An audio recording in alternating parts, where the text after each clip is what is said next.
You speak as though I have conquered death.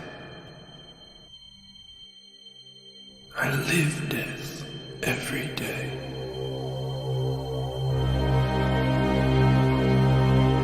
I am surrounded by it, smothered by it. Look at you now. He would have everlasting life. You seek to defy death, yet you cannot even defy sleep.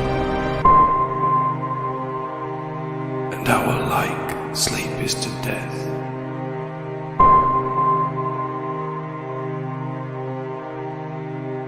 It is a painted death.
I have tried to be your friend, but you will not listen to me.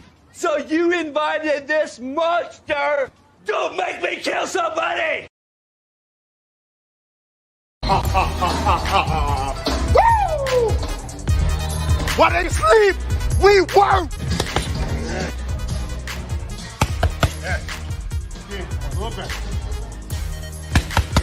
While they sleep, we work. Good morning. Come on.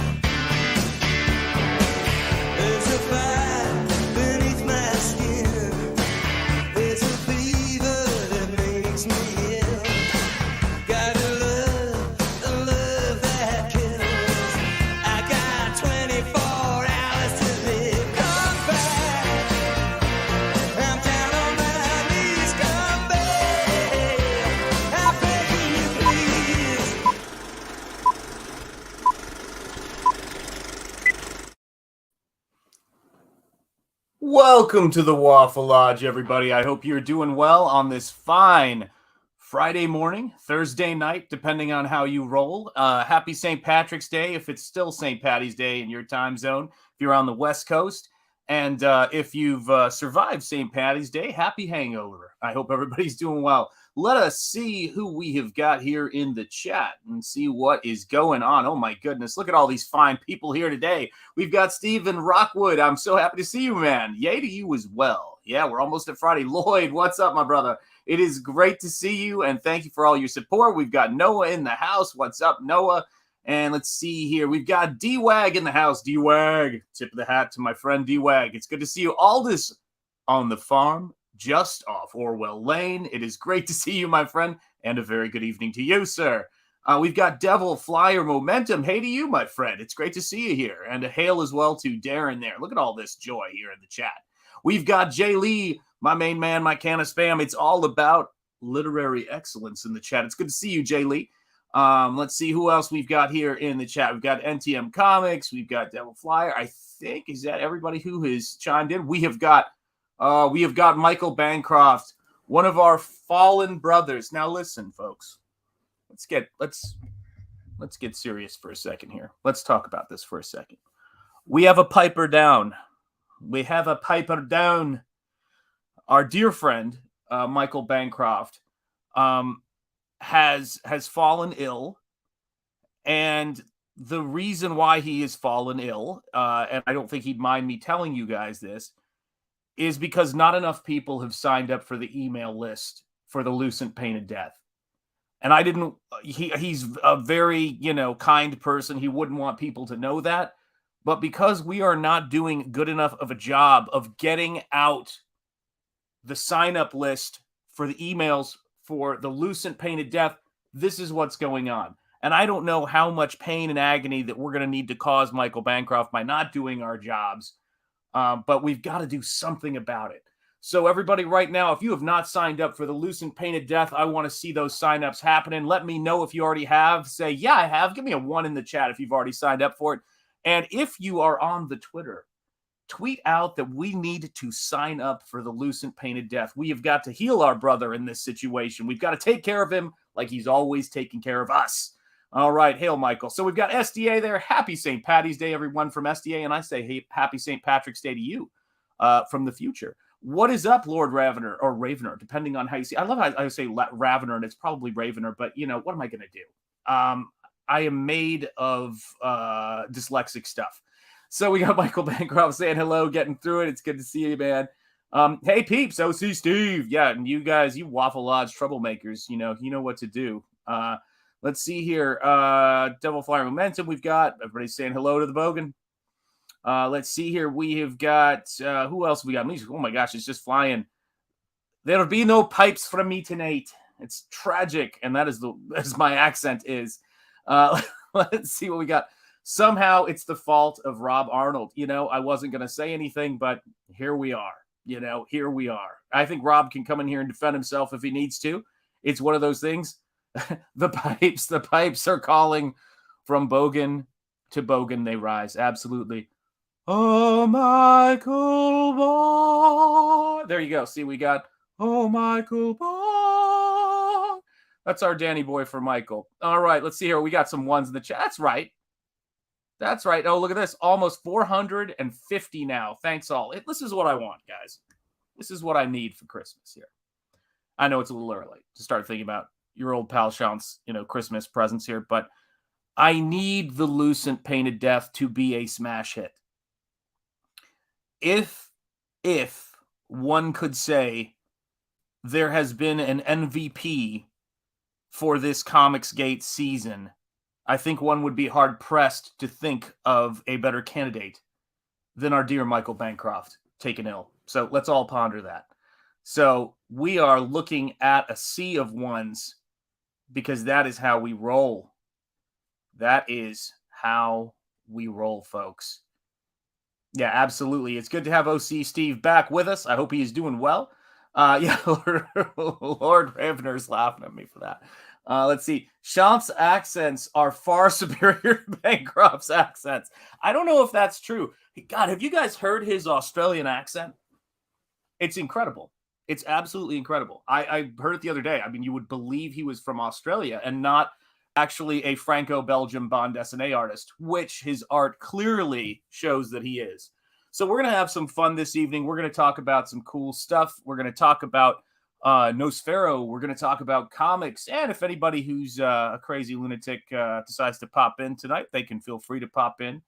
We're just here doing our stuff. But I will tell you this, guys, is that you've got to look at where things are right now in Comicsgate, and I hope all of you guys are feeling proud of it, because I just saw some photos. Okay, they happen in the private chat. You know what I mean? They happen in the private chat. Some borderline erotic photos from a dear chap, my brother from another mother, my New England brother from another mother, Lord Crackhead 33 of Groken by the great Kenneth Roquefort. And what started out as a lot of production going on in Comicsgate and a decent amount of fulfillment is one of those things that has now turned into a tsunami of fulfillment, and a tsunami of fulfillment of some of the most incredible projects I've ever seen. I saw some of the artwork. We've all seen some stuff from Groken, but seeing somebody having gotten that book, it is absolutely stunning. And so I just start thinking about this. I probably have more different titles from, I think I have more titles from Comicsgate at the moment than I had from Image Comics in its first year.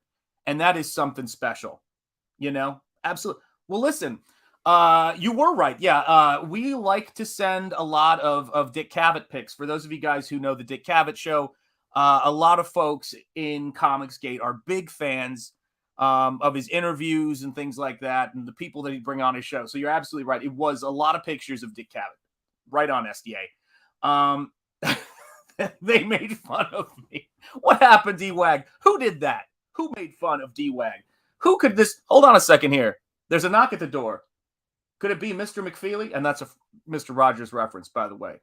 That is not a reference to anybody else. Well, I'll tell you this. It's not technically an intro, but it's kind of an intro for someone we have right here in the green room waiting to come in. So I got to play this for the main man right here.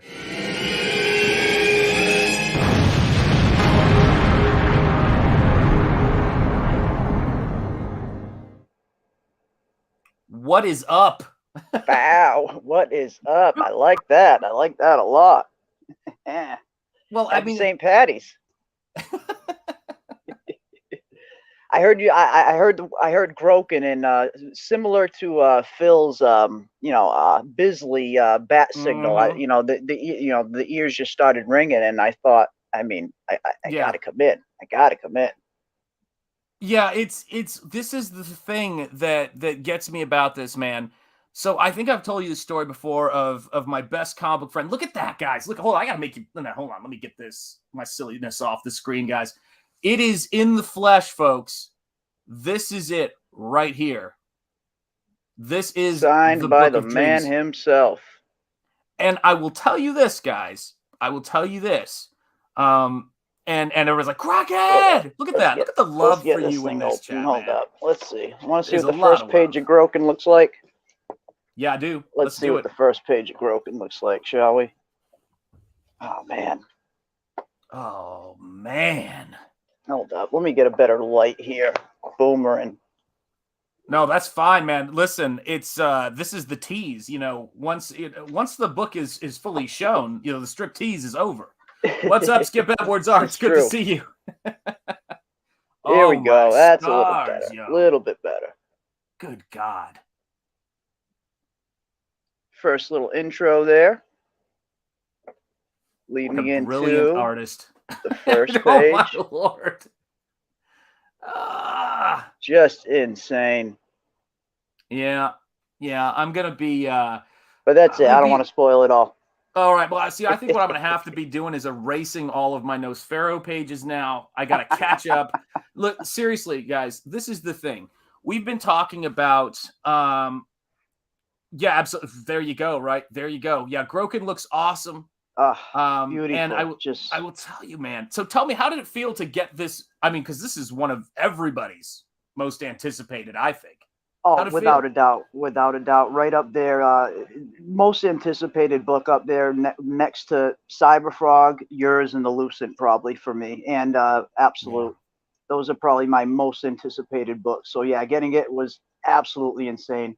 I got a package in the mail today, and as soon as I saw the Metagraphia on, I was like, "Oh, holy shit! It's real. It's absolutely here." I'm telling you. And now I did have a little bit of a heads up. It was on its way, so it wasn't a huge surprise, because I did get a DM from him like a week or two prior, saying, "Hey, just send your package out." I was like, "Holy shit! It's coming! It's coming!"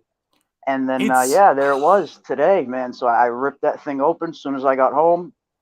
And boy, was it just absolutely beautiful. Some nice broken stickers, some nice Roquefort stickers with it, some nice, beautiful trading cards, and probably the coolest, my most favorite shirt that I own now to date. I mean, that Groken shirt is just excellent. So, yeah.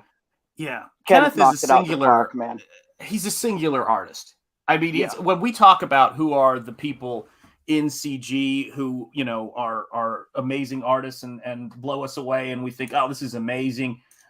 It's funny, sometimes you will notice, like, people will we'll start listing people, and then either people start with Kenneth Roquefort or they forget, and then they get to the end and go, well, of course, Kenneth Roquefort, you know.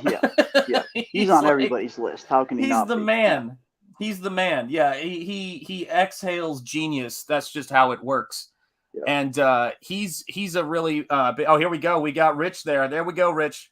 Hail, Roach Balls. Speaking of another genius right there. Hail, there Rich. You go.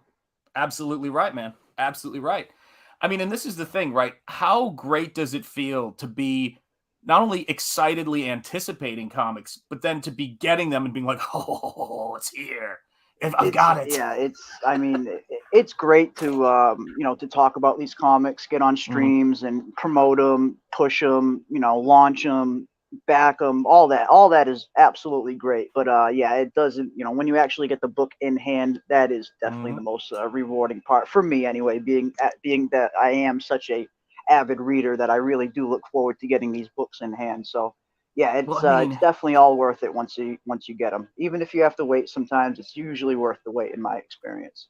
Well, I will tell you this too. I was just singing Michael's praises as far as MVPs of artists, writers, and creators and what they've done for Comicsgate this year. And I don't think it would be too much to say that on the end of people producing content and getting the word out for Comicsgate, you deserve a lot of accolades yourself for what you've been putting in this year, in the last season. I appreciate that. We just try to have some fun, but Bancroft, man, everything that the work he's been putting in for CG over the last, year or so, it's been nothing short of amazing. I know we call him the CG ambassador for a reason, and I think he's very much earned that title with all the work that he puts out. So I'm just trying to follow his lead, basically. Well, I think that's the thing too, which is the more people that you see working and putting shows out and doing all these kinds of things, the more avenues there are for people to look at for inspiration when they're starting their own shows and they're learning. And a lot of us obviously are following, the John Malin playbook, and we're following, the playbook that Ethan had. And a lot of the other creators, even Shane Davis is, got his own thing going now. But now I think people look around and they see so many great channels, and hell yeah, about the Waffles people. Let me tell you this. And so I was going to say, is that one of the things that I was thinking about when I saw you get your book is I go, if this was the days of me youth of growing up, and look at this, that's right, Humble is LCH 33. If these were the days of me growing up, my buddy Zach would be like going, I'm coming over. We're going to look at this comic book. Yep, I'm coming over. We're coming over right now. And we're going to look at this thing from end to end. And we get to do that, man. When I get my copy of the book, I'm going to be like, all right, man, we got to talk some Groken. Oh, we're going to do an epic Groken stream. You best believe. Yeah, man. Sure. I mean, this is the thing. When people ask me, like, what really finally broke me from, teaching art within the American college system, it's that I keep seeing what these dadgum Europeans are putting out of their art schools. And Kenneth Roquefort is a really good example of somebody who has got that, wherever they get it from, maybe it's just in the air, that classical athletic, like he just throws down things that are magic. You can't deconstruct them. They just happen on the page. And his color sense is beautiful, man. Good Lord. Yeah, the palettes he puts out are just absolutely completely ridiculous. I mean, I haven't read the whole book yet. I just I flipped through it, looked at all of the art, and I just started reading. And it's, I mean, we have not even seen half of what this book had to offer when it was during the promotion phase. No, you're right, man. All of the great art that we saw on the campaign page and everything that he promoted on, the few streams he went on and stuff, just didn't even scratch the surface to everything that's in this book. It really is that incredible. Like, it's some of the best art I've ever seen in my life. Yeah, absolutely. And some of the best character designs I've ever seen in my life too. Just incredibly interesting character designs that I could never think up of. He's just got that, right? I mean, he's a creative, force. And I think that, I keep looking at the roster of people in Comicsgate as far as art goes, and you just go, wait a second. Okay, so we've got Dale Keown, we've got Ethan Van Sciver, we've got John Malin, we've got Shane Davis, we've got good Lord, I'm just trying to think of Kenneth Roquefort, obviously. We've got I think Eric Canetti is yes, gotcha. I get Graham Nolan. Like, see, once you give me one more name when I hit a wall. It's a lot. It's hard to keep up, and there's so many, you don't want to leave anyone out. And that's just the notable guys at the top. Then you see all the talent that's, it's just laced throughout the rest of Comicsgate. It's crazy. And you've got and hail the dying days of YouTube, my friends. Good to see you. And Sim as well. Good to see you. The thing for me is that we've got that happening on the other end. And then we've got artist creators who have created books and properties that we're eagerly anticipating. And I'd mentioned earlier at the top of the show, the Lucent Painted Death is one such property, right? Yep. I mean, we're just like, we can't wait for book 2. We know there's all these clues in the background. Some people have figured it out, but that's the joy of really great fiction. And I think that what Michael and Joe have been doing with that series, with just that first volume, has got me completely excited about the next one. It's going to be great. How come Jimmy is sharing my Shane video? Gatekeeper. Oh, geez, that really is. That's absolutely hilarious too. Let me see if I can. There you go. I'm on mobile, so I don't know if I can share it here, but let me see if I can find a way to send it to you. Yeah, you can. If you can send it to me, I'll see what I can do. For shame, Lord Crackhead 33, check your DMs. No, it's harder. Yeah, like it was so funny because I was sending a video to Eric Weathers, and the thing that was so funny about that is it's like we forget, how do I get a video that's in my DMs on Twitter off of those DMs so that I can get it onto something? It's like, oh man, it's craziness. Well, that's the thing about the with on Twitter, whereas when someone sends you an image, you can click on it and just download it. But when it's when it's a video, there's no download option unless it's a link of a video. So let me see. I'm gonna ask if if you can send me the link to it, I'll download it. But there you go. Freaking Twitter, man! I don't know why they don't let you just download a video someone sends you. Yeah, things are unnecessarily complicated sometimes. You know what I mean? I will be saying, hey, yo, for a while in respect for Scott Hall. There you go. Oh, man, just tragic. So catch me up. What's up? Oh, Scott Hall is Razor Ramon, the wrestler. Oh, yes, gosh. Yeah. Oh, recently passed. Yeah, dear Lord. Take him off life support, and he ended up passing. I tell you what, I actually had not gotten that news in my neck of the woods. I just came straight on to the stream. So I think it was the same day William Hurt passed, or right around the same time. Man. And this, my friends, is why we do this. Yeah. Honestly, it's so that we can get, like, it was funny, when we talk about, I'm just doing my bit to make sure the show is fun. The reality of that is that, that's a huge thing right now. It's a huge thing to entertain people and to get these things going, and I think it's people are burnt out. People want to just laugh and have a good time and celebrate life, and the people that are important, that mean a lot to us, and we've got the lesbian representation. CG just went up 100% overnight. There you go. Yep. Excellent. Yeah, there you have it. Let's see here. Everybody saying hello. I'll send it to Sean. There you go. I will try to see if I can find it. There you go. And spoilers, Michael Bancroft. Yeah, Hale, there you go. Scott Hall, Razor Ramon. We'll have that up there. It's rough, man. There you go, man. But yeah, I am probably going to hop off and hit the hay. I just wanted to pop on and wish you a happy St. Patty's Day real quick and absolutely, show brother. off some Groken real quick. But yeah, I'll be in the chat. I'll be in the chat watching definitely. But yeah, man, it's it's nice to see you. And great to see you, brother. When you get Groken in, we'll have an epic stream and we'll dive right into this bad Larry.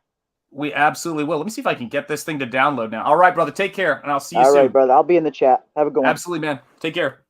Yep. All right, everybody. So let me see if I can. I don't know if I can figure out a way to get this thing downloaded, Skip. That is my only problem here. Hang on a second. Whoa. Oh, dear. How do I do this? No, I don't want that. I don't want that. So, I may have to figure this out. Do you have a YouTube link for that you can send me? Let me see. Do you have a YouTube link you can send me? I think I'll be able to do it better that way. But yes, everybody is saying hello, hello, hello. Look at all the hellos here in the chat. So yeah, I mean, for me, the biggest thing, in terms of what we're going to do. Yeah, no, I didn't even know that William Hurt had just passed. I'm like, oh man, this is a brutal day, guys. I'm hearing this news. Yeah. Yep. William Hurt passed away. Dang it. Yeah.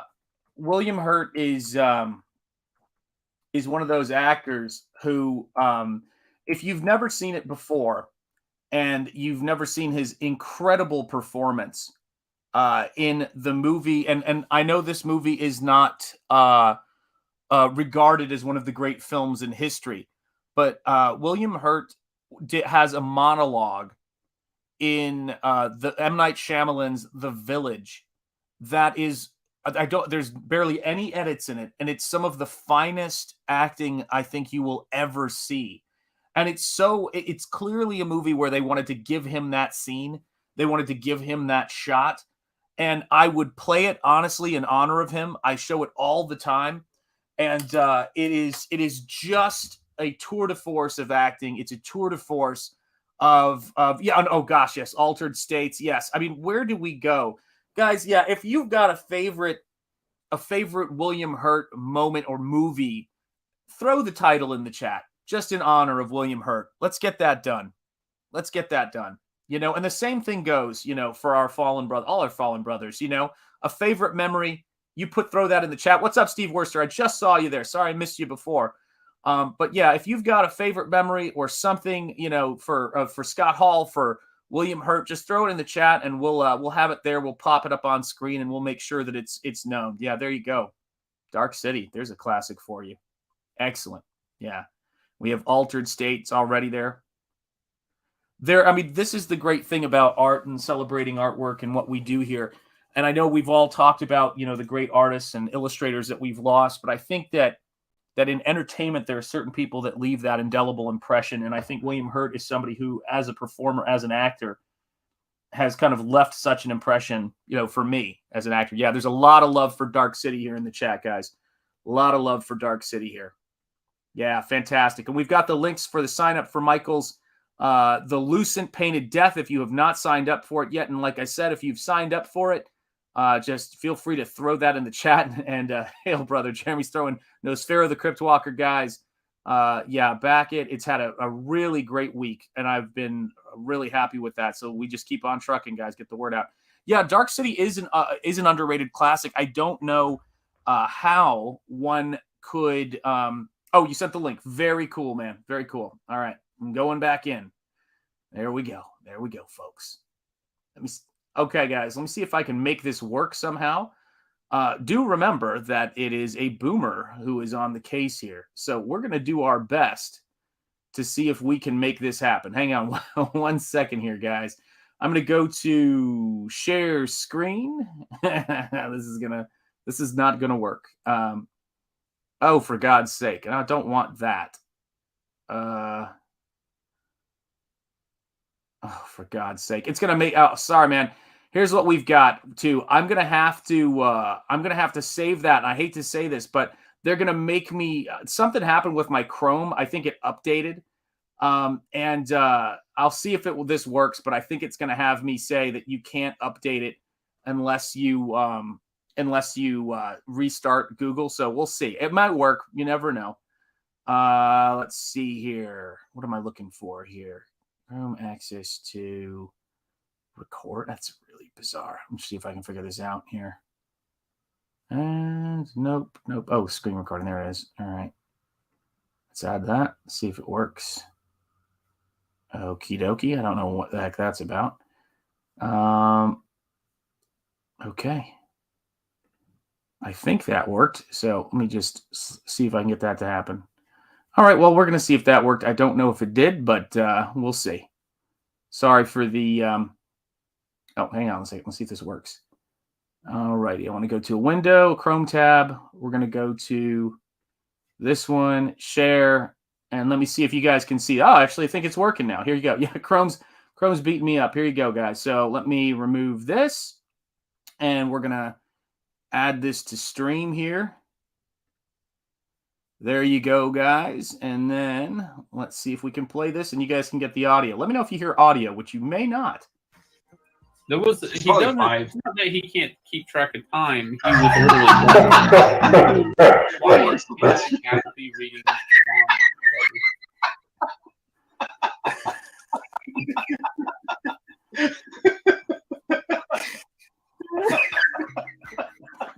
I don't even know who that is. Who is that? Let's Google it. I'm not going to Google it. You know, I'm not going to Google it. Well, then fine, I will. Is this where the show's going to get? Can you guys hear this okay? Let me know. Good Christ. Oh, my. Fuck you. Oh, our dear Shane. Our dear Shane. This is tragic. We love Shane. We love our Shane. Oh, I was in that. Jay Lee says, I was in that stream last night. Mark and Todd were great. Yeah, I know. I was watching some of that. It's great stuff, guys. Why the brutal takedown there? That's some rough stuff, guys. That is some rough stuff, but great stuff. And Shane's a great sport and a credit to the force, guys. Absolutely. Yeah, sometimes those things happen, sometimes those things happen to the best of our ability. We fight them, but the likenesses do occur. So yeah, man, I think that we've been having an absolutely standout year, and we got more to do. There's no getting around that. And I've got werewolves to paint, and I've got books to put together. But I think it's been probably the most fun I've had in comics in my entire life. And so one of the panels that I came back to today was the panel where basically poor Laurel has it explained to her that she's got to go have a conversation with, for all intents and purposes, Nosfero's father. And he's basically letting her know, hey, it's okay. Things are going to be good. Well, remember, last night was Todd's birthday. That's absolutely right. Yeah, Big Chill and Lost in Space. Wow, yeah. Both of those on either end of the career there. One in the middle of the career, and then one towards the beginning of the career with Big Chill. Amazing. I was called Mr. McWeenie for a year. Shane deserves to be left. Well, listen, you can't deny that there's love here. There's love in Comicsgate for comparisons and all manner of excitement. And that's what makes it fun. That's what makes it a great place to be. I mean, we work hard, we play hard, and we try to make great stuff, and we make great stuff happen. And I will tell you this, guys, seeing Groken and seeing everybody getting their copies, I think that Danger Vanessa got hers as well. I could be mistaken. But I thought I saw her post about that on Twitter. And I saw it and I just thought, my gosh, like those are the kinds of books we're making happen with our independent, crowdfunding movement. We're making things like that possible. I defy anybody to point to something that is even close to the level of quality that we're backing and we're getting here in CG. It is crazy. Let's see here. Roach Balls. There you go, guys. There's the link back at 68-page full color by Rich Ayala. Let's make it happen. Yeah, he's in the 2000 series Dune on Sci-Fi, and I have to tell you, I owned that on DVD, and my wife and I watched that. We loved that series. It was the one that had a lot of scenic backgrounds that were dropped down because the cinematographer wanted to put all the money into the camera. But I actually didn't mind it. I thought it was pretty cool. And this was the start of what I think you were going to start to see on Netflix, the stuff that HBO and all of them were doing, where you get these epic miniseries. And that's really what it's about. That's what's so great about it. Let's see. We've got, Nosfero, the Crypt Walker, guys. Again, if anybody has not backed it or signed up or taken a look at it, please do. That book is what I'm working on right now. And that's where you see that trailer. And so once you back that book, feel free to let us know what your backer number is. And the same thing goes with signing up for the Lucent Painted Death by Michael Bancroft, our brother who is right now recovering from the fact that he's taken ill from the fact that there are not enough people signed up for the email list. And it's a very rare medical condition. It's one of those things. It really affects Australians. They think that it's something that may have originated in drop bears and then sort of moved into the tourist population and then moved into the Australian population proper. We don't know. I'm not a doctor. I'm not a scientist. That's where we are. Jay Lee says, the sci-fi Dune was really good. Yeah, a lot of people really liked it. I liked it. I mean, I owned it on DVD back in the day before Blu-rays. I don't know if they ever made it, into a Blu-ray. Steve was saying it was pretty good. Yeah, that Dune series wasn't half bad. I suddenly, when you say something's not half bad, I see the two old guys in the Muppets, what is this? What are their names? Stan, and I forget the other guy's name. But up on the balcony going, it wasn't half good either. So I never know what to make of that, man. But no, it is a unbelievably, great performance. He's the kind of person that you bring in who's a little bit like a closer, in terms of acting. Like you've got him in the cast, he can pull a scene out of the fire. He can pull a concept that is very far-fetched out of the fire. That's why he earns his salary. That's why he is who he is, as an actor, or he was, which is, again, gosh, just tragic news. But it's the thing to where, why we get together, why we do these streams. That's ultimately what it's about. And I will tell you, it's about entertainment, art, and fun. So how's everybody doing in the chat, by the way? Let's see. Yeah, Waldorf and Stadler, not Stan. You're right. Waldorf, that's just excellent. That just kills me. Oh, my God, it just jumped here. Here we go. How bad? Susan Sarandon was way less obnoxious back then. Well, you can't fall out of the basement, so I guess you can't. Yeah, I guess that's one of those things, right? I don't know if that was a proper way to explain that, but I got there something close to it. So let's look at all of this for a moment. We have Nosfero, Nosferatu. Clint Stoker is doing Dracula, and I'm doing the Steins, all vampire stories. Let me tell you something, guys. The thing I will say about that is, and this is a big thing, as far as genre work goes, is that Universal Studios are what our oldest in many ways and most prestigious, movie studio, iconic movie studio, Universal, built their icon status on the shoulders of the Universal monsters, which is to say the classic monsters from literature. And they have been proven through the genius of Carl Laemmle Sr. and Carl Laemmle Jr. as a genre to be able to build independent movements like nothing else. And I think it's quite a beautiful thing that we're doing the same thing here in CG. Skip Edwards, where's at Michael Bancroft? Why hasn't he have roach balls on? He is taken poorly, as they say in the UK, and he's going to be on the mend, I know, soon. But right now, he's going to have to get some rest. Jeremy saying, I liked it. Let's see. Everybody's saying their hellos. Edmund Earl, what's up, Edmund? How you doing? Very late night. Of course, artists are up. Yeah, absolutely right, Edmund. That's what we do here. We're up all night, sleep all day, or work all day in most of our cases, right? Part of what earned him an Oscar when they that's part of what earned him an Oscar when they meant something of value. You're absolutely right. Werewolves are dead. Now it's the vampire era of CG. Werewolves will never die, people. Jay Lee says, at the dying days of YouTube, well, no, the Steins has werewolves as well. Yeah, that's very true. Tommy, good morning, my friend. How are you doing? It's great to see you. Let's see. Yeah, Skip Edwards, Bancroft got roach ball poisoning. There's a lot of different ways that we can term it. There's a lot of different ways that we can describe the ailment. that occasionally massive corporations will allow us to talk about. If we speak in code. Oh my gosh. But yeah, I've been watching a lot of Twilight Zone lately, and I've been watching a lot of like horror movies, a lot of collectible stuff, and the things that I'm seeing really, come out and be, kind of getting new life has been, there's a lot of Universal Monsters things coming out now, or the classic monsters, let's call them.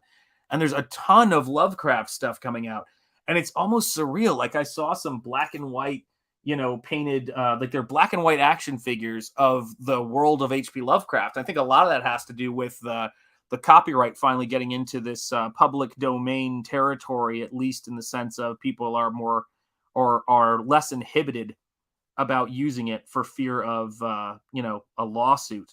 They feel confident that they can do it. And it's just become this tsunami. But I think the same thing is people realizing that a lot of these great works of literature are ripe for adaptation, and ripe for us to do stuff with. And I know that Jay Lee has been doing it for a bit. And a lot of people in CG have been doing it, but all of us have, if you look at all of the work that people are doing, we all have a different way of approaching it in many regards. And I think that's what makes it so fun. And you see that as just like there's a different way for all of us to approach, superheroes for that matter. Let's see here. Yeah. Good morning, lovelies. As always, great to see you. Bancroft got roach poisoning. Absolutely. Do they die? Oh, there you go. What if Bancroft returns and his voice is like Gilbert Gottfried? That could happen. I've seen it happen. Michael caught the coof after his sleepover with Camel. I think we know who was to blame. No, justice for Camel Moon. Justice for Camel Moon. Let's see. We should have at Melanie B and Miss Arnold host in absence. It'll be the highest rated show ever. Well, absolutely. They do the work. Love Twilight Zone, says Jeremy. Top 3 shows of all time. I would agree with that. Yeah, Twilight Zone is absolutely in my top 3. It's not even ever out of contention. No matter what I see come on television. Actually, as a matter of fact, and that should really be clipped, what I just said right there. Hang on one second. Let me grab this. When I look over my collection of various films here. Let's see here. We've got, wrong one. Jeez. I've got so much stuff here. My God. That was, how many of these giant Blu-ray sets do I have? I just had Star Trek The Next Generation. My kids had that down here. But this right here is one of my absolute favorites, which is the complete series of The Twilight Zone. And I love The Twilight Zone. It's just everything that is great about a certain kind of writing. And I love that. Let's see here. Yes, that's what it is. Yes, thank you, Steve Worcester. Legends of Cthulhu figures, action figures by Warpo. That's what I was looking at. And I went, holy cow, I just saw those drop on Big Bad Toy Store. And I was like, this is so cool. Let's see here. Dying Days of YouTube. Get a copy of the novels and find out. But I will say there are hundreds of werewolves in the story, along with an army of vampires. Absolutely right. Let's see here. Twilight Zone Marathon has been a Thanksgiving tradition for decades at my house, and it's the same for us. We love doing marathons. Yes, I do. I have a copy of it, and is it within reach still, or where is it? Is it on the bookshelf, or is it here still? Oh, for pity's sake. Where did I put it? Shoot, hang on a second here. Nope. I have it somewhere nearby, but I'm not exactly sure where. But anyway, the book this time, if I can track it down before the end of the stream, I've got to show that on screen. But let me see here. Let's see here. Yeah, it was so ahead of its time. Well, I like to listen to interviews with Rod Serling, because Rod Serling, just the way that he talks about telling stories and the respect that he had for the audience was, or I should say, he respected the fact that the audience were intelligent enough to follow great storytelling. That's the stuff that I love so much about the stuff. Modern IPs are balancing with package. Old can freely lean on. Let me try that again. Modern IPs are something with package. Old can freely learn to their own. Package old can freely lean to their own tropes. Cthulhu can explore insanity in a fun way. Vampires can be apologetically sexual, and werewolves masculine. Yeah, that's kind of interesting. I never really thought about it that way. I think, we grab the metaphors, or we grab the characters that speak for our time. The barbarians, the brutes, the savages, the kaiju monsters, the type of monsters that we need, what we unearth, what we find. And I do think that during periods of deconstruction, and during decadent periods of total free reign, we tend to get zombie stories, and that's what you're seeing a lot of right now. Let's see, the Warpo ones are from around 2012 or so. No kidding. Holy cow. Well, then maybe these aren't the ones that I was talking about. I've got to see if I can figure this out here. It's Great Sage. It's great to see you. Hail to you, and hail to the chat. And then Luna Comics is saying, yo, Shanth, and I'm saying, yo, Luna Comics. It's good to see you. So, I mean, for me, when I think about this stuff, when I think about Nosfero, my whole strategy for Nosfero was taking all of these as an iconic, character, as a design, was to take these tropes of the monster characters, the monster, whether it's the way they move in and out of the shadows, and put that onto a hero. So, I mean, when I was thinking about Nosfero, that's what he's about. He is a gothic, superhero in that sense, but not gothic in terms of it's a modern gothic. It's gothic like from the past. He could walk through the set. If I do my job with Nosfero, I want you to be able to imagine him walking through a set of a 1930s to 40s Universal monster movie with a sword, and being able to hold his own as a character. That's the thing I want to be able to do. And I think about that a lot, that and Hammer horror movies. Let's see here. Oh, and they are cool and cheap on eBay still. Well, those are two of my favorite words, cool and cheap, definitely. Although if I have to choose, cool is the one I will always go with. Actually, my vampires, I had one rule, and that was I cannot have my main vampire be like Dracula, and had to make him up from scratch. That's really good. And how he became a vampire. Yeah, actually, I've had a similar thing with Nosfero. My main vampire has a very elaborate, I shouldn't say it's not wildly elaborate, but he's a new iconic type of character that blends together a bunch of other characters. Tommy, there we go. Just woke and drinking coffee. There you go. Cannot write. Lucky you can read hieroglyphs. That's right. Yeah. Hey, what's up, Jasper Plan 9? It's great to see you. How are you doing, my friend? What are we talking about? We are talking about universal monsters, vampires, the Cthulhu mythos, things that go bump in the night. And we're talking about Nosfero and the idea that when I'm painting Nosfero, let me tell you this, guys. Again, I want to imagine a character that could be raised by, dare I say, the werewolf from American Werewolf in London, at least aesthetically, that could go toe-to-toe with Bela Lugosi at the top of the staircase in the original Dracula film. And he could charge up that staircase with his sword and you'd believe it. He could take on the Mummy. I love that idea for characters. I heard your pitch of the story. I'm all for it. I believe in no matter what you do, as long as you repent and try to do better, you have the right to redeem yourself. Well, isn't that interestingly enough, very much the story of the Universal monsters and their heritage? I don't know if a lot of you guys know this, but I know we talk about Universal. I talk about Universal monsters a lot, and we know a lot about them. But there is a huge history of Jewish immigrants who were fleeing Nazi Germany, coming to this country and contributing greatly to American culture because they had such an appreciation for American culture. And that's not just even in the comic book realm, which is a whole nother kettle of fish. But the gentleman who wrote the script for Lon Chaney's original The Wolfman was the person who invented that all the things, the silver bullet, the bite from a werewolf turning you into a werewolf, and what was the other great one that he did? Oh, that even a man who's pure at heart and says his prayers by night may become a wolf when the wolfbane blooms and the autumn moon is bright. And he wrote that, and it is like people said, where did you get that? What is this iconic thing? He goes, I just made it up. That's what I love about it, man. So it makes America such a cool place to be. Yes, Raiden Radio, Jasper, Plan 9, Steve Worcester. Super 7 has cool Universal monster figures. I got to tell you this, Steve.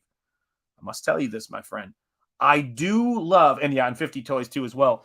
I do love everybody else's. I love anybody. I'm equal opportunity. I will take all comers when it comes to Universal monsters. But for me, this NECA mummy figure is ridiculous. Like this, I mean, for $30 to be able to get something that is reference quality for Boris Karloff's face. I mean, this is tiny, guys. Look at my fingernail next to this thing. This is nuts. And I see this stuff and I go, how is that even possible? And it comes with 3 replacement heads too.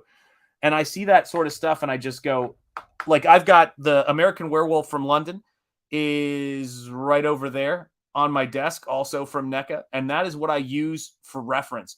That right there, this figure right here, my cell phone is like, reflecting light. Sorry about that, guys.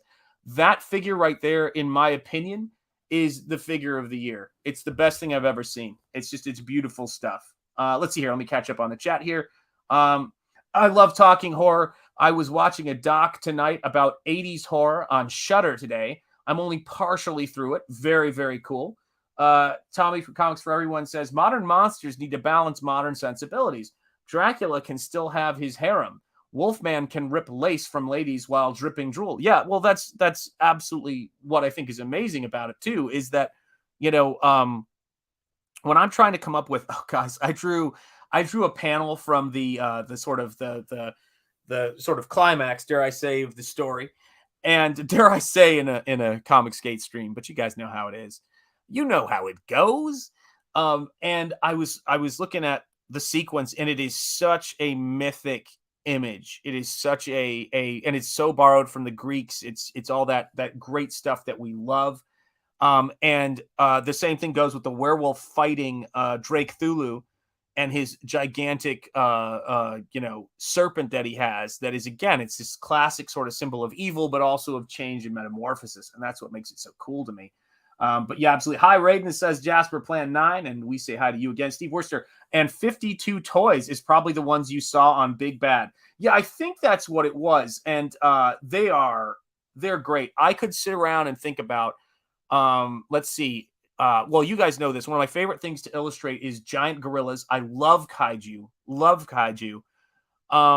And that's the stuff that I'm into. And in fact, I know that some of you guys in the chat have what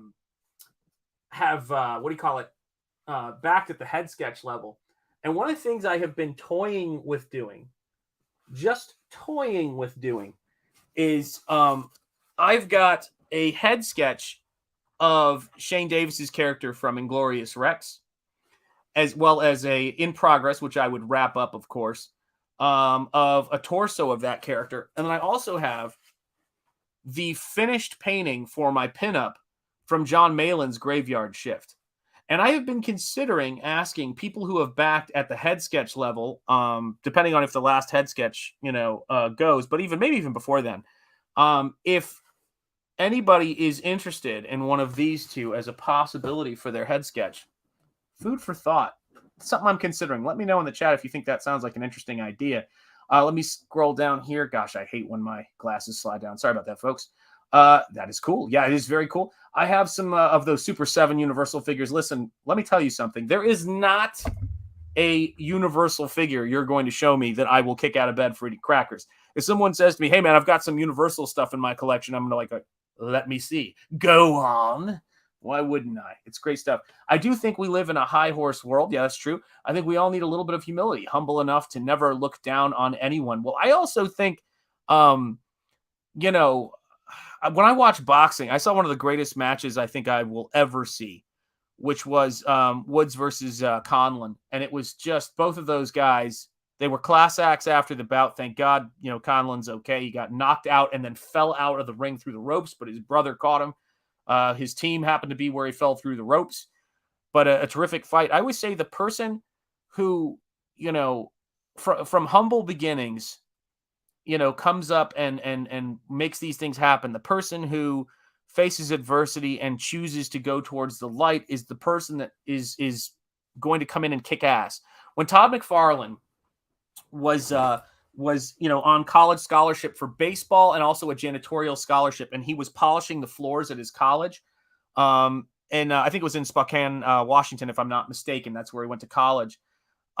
He nobody saw him, as this great titan of industry, but that's exactly the person who's got drive in so many different directions that we should be looking at. And I love that about people. I love people from humble beginnings. When Wanda and him were in college and they were living in their trailer and, at the trailer park where their trailer was, they met when they were kids and they built everything from that. That's why I have so much respect for that guy. He is really my hero. But my Super 7 reaction universal mummy glows in the dark. I bow to that. That is awesome. I do love glow in the dark stuff. And can we get a quick hail in the chat?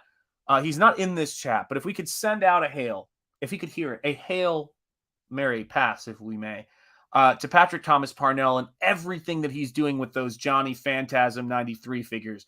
I actually ordered one of those Johnny Phantasm figures. I think it's a beautiful figure, and he does have a glow-in-the-dark one, which is great. Ooh, Frankenstein, my favorite. Yeah. Nosfero the Cryptwalker, people, it is there. It is there to be backed and supported, and shout out your backer number if you find yourself doing so. I have the other mummy figure that comes with a big sarcophagus. Oh, man, you're killing me. I love that stuff. Wow, you all get my book. You are going to be very surprised how my monsters act. I think they will, and I think they will be very proud that somebody who is creating work in CG is yet another shining example of what is possible and doing excellent stuff. And to that, we tip our hats to you, my friend. We tip our hats. There's a new Karloff doc on Shudder right now as well. Man, I tell you what, you want to hear something interesting about Boris Karloff, right? Boris Karloff's real name was William Henry Pratt. And I think both of his grandparents on both sides were half South Asian Indian. So the reason why I always looked at him and go, it's like people don't know that Bruce Lee was fourth Dutch, that his mother was half Dutch. So he was born in Oakland, and then he was also a quarter Dutch. It's an amazing world we live in. And that was the thing that I noticed when I saw, Boris Karloff. I go, well, I know Karloff isn't his name. His name is William Henry Pratt, but he looks less like a William Henry Pratt. And it turns out that they were trying to explain his complexion. And they were saying, and they didn't want to, they wanted to come up with something exotic to explain it because he didn't look 100% British ethnically, which I don't know what that even means, but they didn't know what to do. So that is why they went with Boris Karloff. And that is the thing that amazes me. And you can really see it on his daughter, who I think passed away recently. But she looks really Indian. I mean, she looks like one of my kids, for God's sake.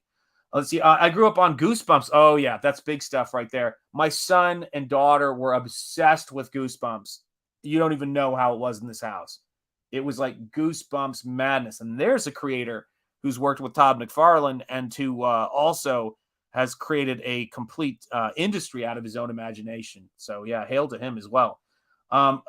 Which has a Universal Monsters vibe. I'm a huge fan of horror nowadays. Are either aliens, ghosts, or a crazy person. There's not as much creativity to today's horror. Yeah, you're right. I see what you mean. So horror nowadays, yeah.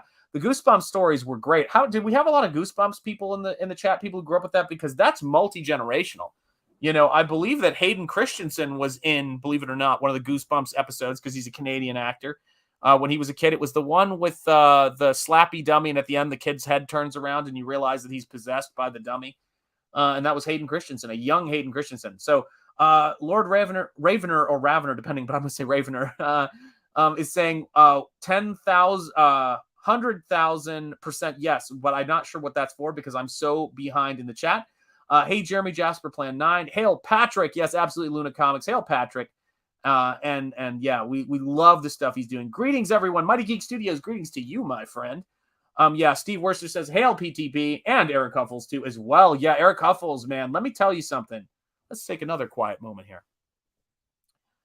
Eric Huffles, if you're out there, I am very interested in discussing with you at some point doing some Nosfero stuff because your work is awesome. And if anybody is on Twitter, send out a message. Let's tag Patrick Thomas Parnell in it and tell Patrick Thomas Parnell that we are singing his praises over here at the Waffle Lodge. Listen, You can bring your action figures, your collectibles, your books, your favorite novel, your favorite comics. If it's a Kenneth Roquefort comic, all the better. I'd love to take a look at it because I haven't got my copy yet, but I know it's on the way, and hang out at the Waffle Lodge. Just make sure that you don't get any syrup on those comics, guys. That's the big thing. Let's see here. Yeah. Hail to Patrick and DJ Lee. PTP, says American Comics Company. And you are always in good company when American Comics Company is there. Edmund Earl is saying, one of my former students, and I'm happy to stand shoulder to shoulder with him in the industry these days, which is awesome. Hail to you, my friend. For my 12th birthday, I got a Twilight Zone poster and spent hours painting it with glow-in-the-dark paint so I could see it in my room at night. Now, that is the kind of creativity that we're all about here, guys. That is what it's about. Let's see here. Fact, for a while, Christopher Lee lived next door to Boris for a while. Can you imagine how lucky you were if you were trick-or-treating in that neighborhood? That's got to be all-time great. Yeah, he was. Yeah, there you go. Nah, Twilight Zone is my jam. Yeah, there you go. Yeah, Twilight Zone is great. Yes, on the art for the head sketches. Got you. Absolutely. Yeah, SDA is saying PTP. Yeah, we got to love that. Mighty Geek Studios says Boris Karloff narrated the animated movie. Yes, I did know that. How the Grinch Stole Christmas. And he was scary and funny at the same time. Yeah, there's a beautiful, oh gosh, what is it? Not What's My Line, but This Is Your Life, I think it was. I'm trying to remember where they brought out Jack Pierce, the makeup artist who worked on Boris. If you've ever seen the clip, it's incredibly touching. To see this young Greek immigrant who came here and was a huge influence on the makeup industry, created Boris Karloff, created Lon Chaney Jr.'s Creighton Chaney, his birth name's the Wolfman. What an artist! And to see those two gentlemen embrace and sort of the American gentleman and the British gentleman, exchange pleasantries is one of the glorious, beautiful things in this world. And I love it, man. I love that stuff. I only saw one episode of The Twilight Zone, says Luna Comics. We were watching it in class. It was the one where no one trusts each other because they were trying to find the alien in disguise. And let me tell you this. Hold that thought, Luna Comics. Hold that thought. That actually was his last movie as well. Yes, How the Grinch Stole Christmas. Yeah. Guys, for those of you guys who don't know this reference, the Twilight Zone where I was watching was the one in class where no one trusts each other because they were trying to find the alien in disguise. If it was in a diner, I want you guys to do me a favor and watch this Waffle Lodge opening and take a look at the person in this short video who is reading Nosfero. He should look familiar if you know that episode of The Twilight Zone. So here you go. Good morning, come on in. Coffee's good, fresh and hot. There's a waffle in the baker on the grill. We're making bacon. You're always welcome back. Charge! There you go. If you look at his shirt, you will notice that it says Vinny S., a humble nod to that episode. Will the real Martian please stand up? If that is the one. Yes. Is the name of that episode. And I put him in there. I actually colored that black and white image and I gave him a Waffle Lodge hat. And yeah, that's what it's all about here at the Waffle Lodge, having fun. And if you also notice, the waitress in the Waffle Lodge is wearing a pair of black tights and an apron. And that is the extent of her Waffle Lodge uniform, standard issue. But I will tell you this, is that the fun of that is, yeah, Robert from Everyone Loves Raymond. There you go. That's who it is. The resemblance is uncanny. But I love trying to make as many little nods like that as I can in my work. And I can tell you this, in Nosfero, there is no shortage of nods to the pop culture that inform me. Both stuff I grew up on in the 80s, and certainly that's the case with what you're seeing here. In terms of what's going on with the characters and what's going on with, this werewolf is utterly American Werewolf in London inspired. He's just a little bit older and he's a little bit more humanoid. He's a cross between that and the Howling. And then when you see things like, gosh, what's another example? Oh yeah, this one right here, which was actually something I don't think I had told Gabe yet, actually, when we were talking about, the Goonies. Is that if you look in this, you can actually see that the floor tiling that's in here is the copper bones from Goonies. And I make lots of references to things like that when I'm doing my artwork. So that's just how we do it, man. We got to have fun, right? Yeah, everybody's getting it now. Funny. It's like, hey, what's up, RB? My brother from the West Coast. It is good to see you, man. I hope you're doing well. I'm sitting here painting away, talking Universal horror monsters, and talking about art, man. Talking about the stuff that we love here in Comicsgate. All of the beautiful artwork, creativity, and we were just talking earlier about the great Kenneth Rocafort. How many people? Give me a 1 in the chat for everybody who had the opportunity and the wherewithal and the and the combination of that and the sense to back Groken by Kenneth Rocafort. I would love to know how many of you guys in the chat have backed it.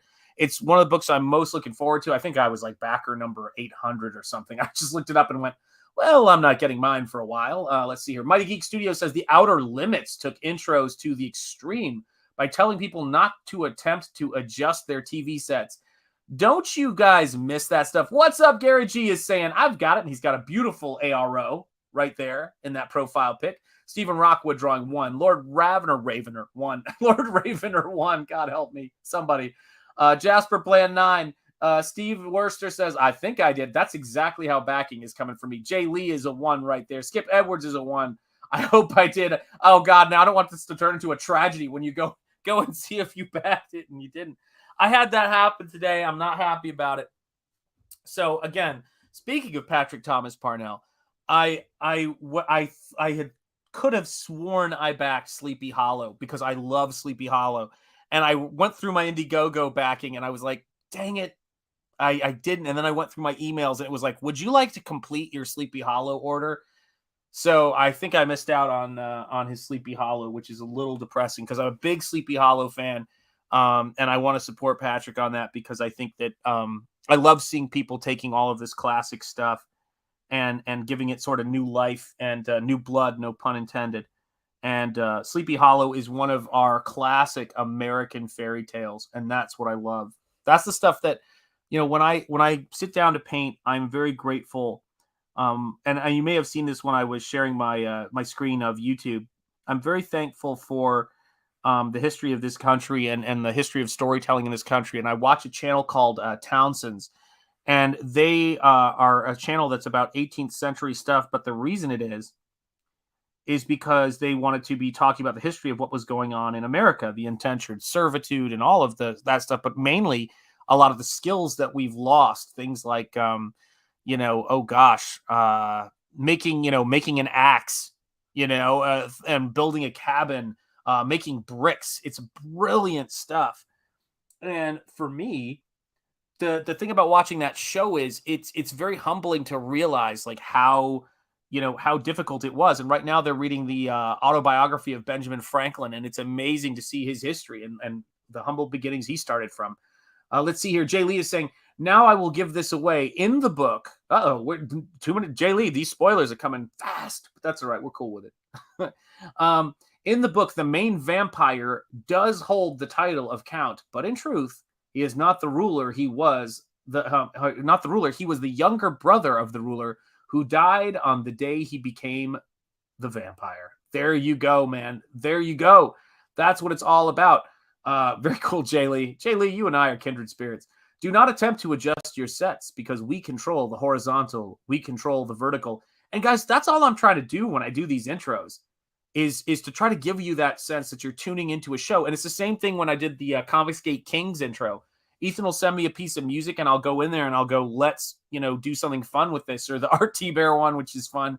But it's the same thing with this channel. And even when I was playing around with an intro for the CG team, which I'm going to be on that show now, which is really cool to see. And thank you guys for having me on. It's been a blast. So in this story, have you made your own monster where you made up his powers, weaknesses, and lore? Yep, I have. My hero could be described that way, but I absolutely have made up my own monster. Interesting that the same thing that happened to me when I ordered your book. So you say. I don't know. The checks don't lie, man. If not, if you were to make your own universal monster, what would it be? Well, I have actually made one. Hey, here's my brother. Hail, Brother Sean. So, guys, we have got Gabe. Everybody say hello to Gabe, and let's see how he's doing. My my double impact brother, who we host that show together. We were talking about Showdown in Little Tokyo, one of my favorite movies of all time. And because we have Gabe here in the chat, because we've got my main man, my can of spam, it's all about money. We got Gabe in the chat. I feel obligated to play the following trailer.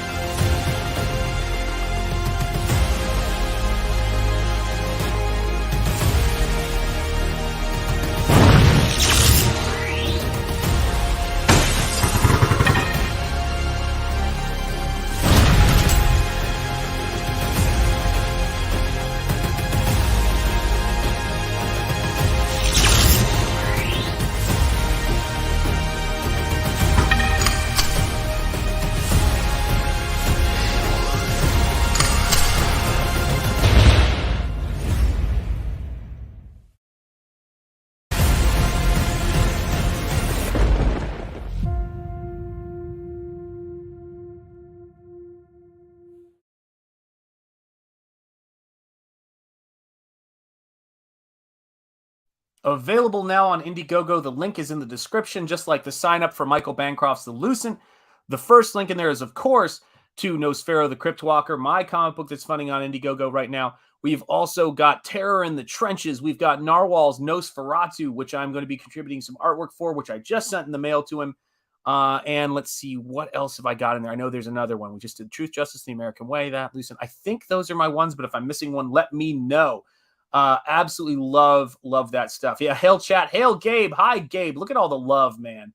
Look at all the love. Hail the big man at a Gabe L. Taib. Gabriel L. Taib. God, I can't read today. P-Break, says SDA. He's already seen the trailer. Great work, Sean. Top call. Hey, listen, guys, I'm telling you, back at you. And for RB, who I'm sure is hanging around the chat here, if you don't know, my brother here, Gabriel L. Taib, is actually doing this book with his friend, David Williams. And then also David Williams' artwork is being, Gabe's the colorist, David Williams the penciler, and the legend Gary Martin is on inks for that book. And RB and I were talking about the amazing Gary Martin on one of my previous streams. And the artwork's looking just stunning, you know, for truth, for justice, for the American way. Darn tootin', as they say. That trailer is the best comic trailer I've seen.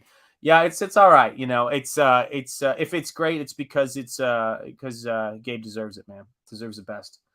Chat makes this whole thing amazing. You're absolutely right. That's what makes Comicsgate so comics great, folks. That's how it is. Yeah, everybody's saying their hellos right here.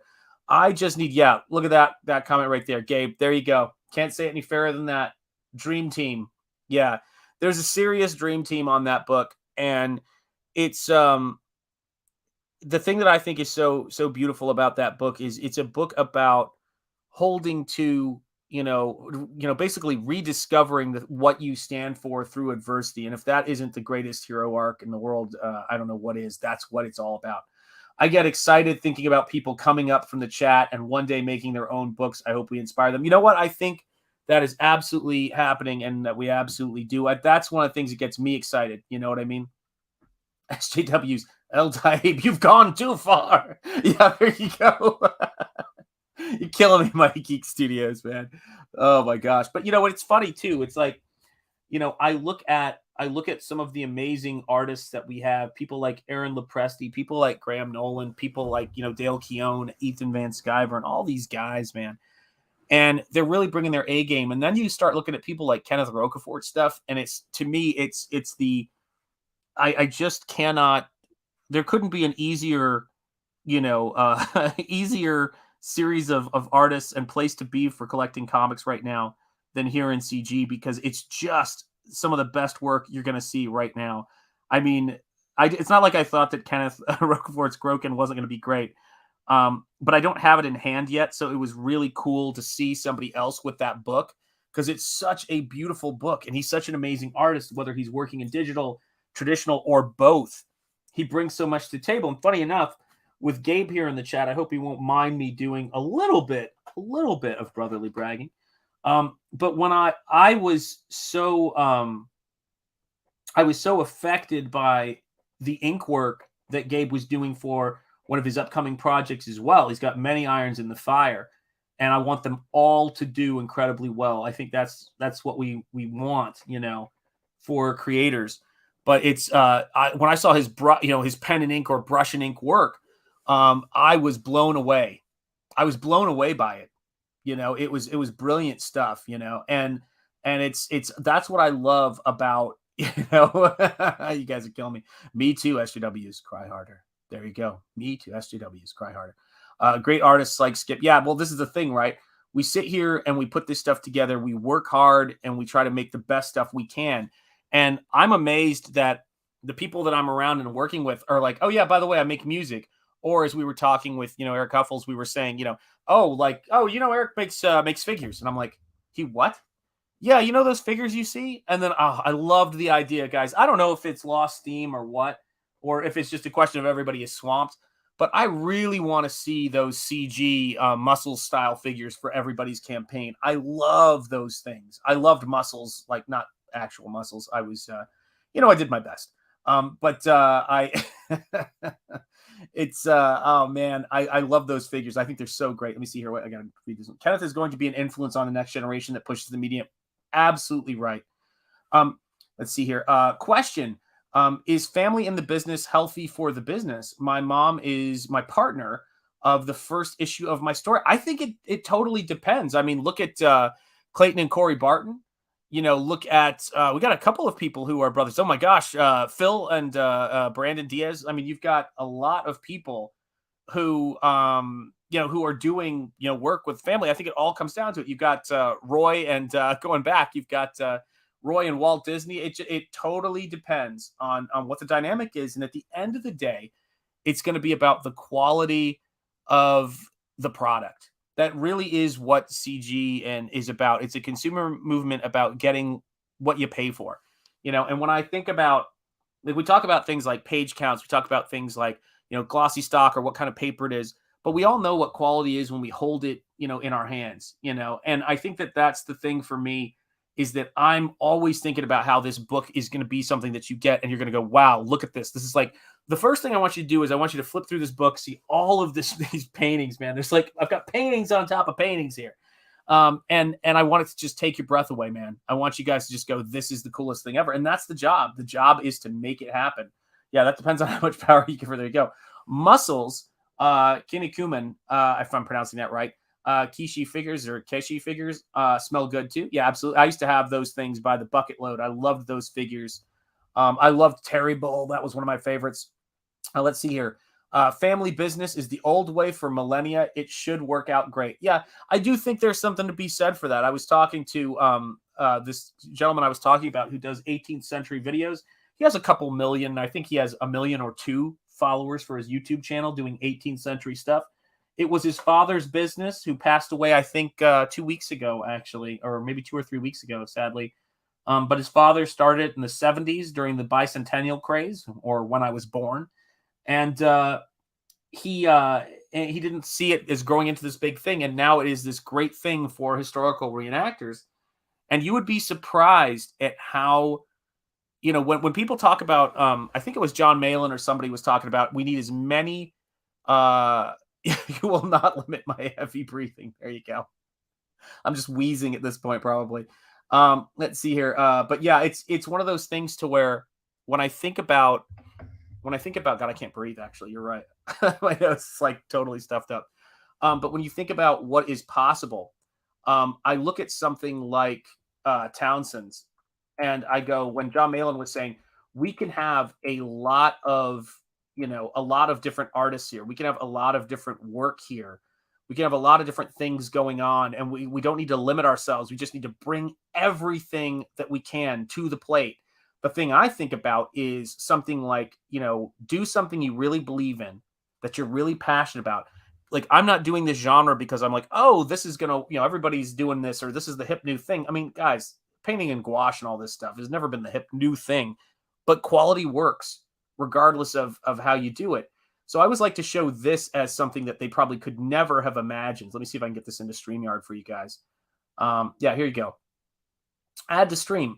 So this is the Townsend's YouTube channel, if you haven't seen it. And this is their subscriber count on their educational 18th century living channel. And their idea is they're working on it. They have a Townsend's platform that they've built because they are interested in a, unencumbered family business. And the thing that's really cool to me about them is they said their goal is to build a grassroots history channel. Now, that's, to me, the same thing. God, cooking. Gabe, here you go, man. Here's some cooking things to try right there, man. If you want to get into, the classic American cooking, American frontier living, all of this really cool stuff for any of you guys who are into that, smoked bison, it is an absolutely great channel. And again, that is the Townsend's channel. Let me see if it's called. Yeah, Townsend's. Is that just the name? I think it is. Yeah. Townsend's. I can't recommend it enough. It's a great channel to watch and chill out to if you're into that kind of thing. Let's see here. Let me move my glasses here.